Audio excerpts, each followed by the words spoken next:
இந்த மருத்துவக் கல்லூரி மாணவி உயிரிழந்ததுக்கு வந்து கனிமொழி எம்பி எந்த கருத்து சொல்லல? இல்லையே, நான் சொல்லியிருக்கேனேங்க, ட்வீட் பண்ணியிருக்கேன். சமூக வலைதளத்திலையும் ஒன்றும் வெளியிடல. சமூக ஏங்க போய் செக் பண்ணுங்க போட்டிருக்கேனா இல்லையான்ட்டு. அவங்க குற்றச்சாட்டு யாரு?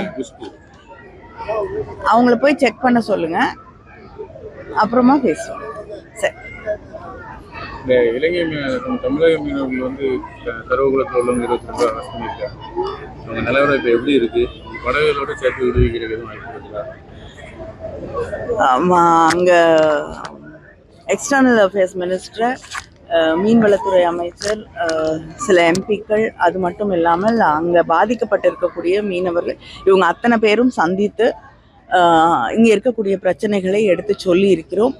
விரைவில் வந்து அவர்களை, ஏன்னா அங்கே சில சட்ட சிக்கல்களும் இப்பொழுது இருப்பதால் நம்ம வந்து பேசி அவங்கள விடுதலை செய்வது என்பது கொஞ்சம் கடினமாக இருக்கிறது. ஆனால் தொடர்ந்து முதலமைச்சர் அவர்கள் வலியுறுத்தி கொண்டிருக்கிறார்கள். நாங்களும் தொடர்ந்து அங்கு பேசி கொண்டிருக்கிறோம். நிச்சயமாக விரைவிலே விடுவிக்கப்படுவதற்கான வாய்ப்புகள் அதிகமாக இருக்கு.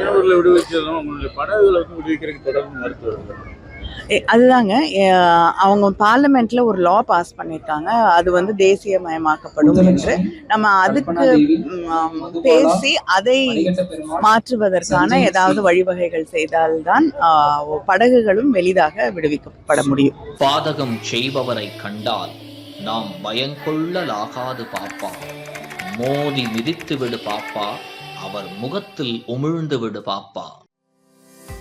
அண்மை செய்திகளை உடனுக்குடன் தெரிந்து கொள்ள இணைந்திருங்கள் இயம்நாடு தொலைக்காட்சியுடன்.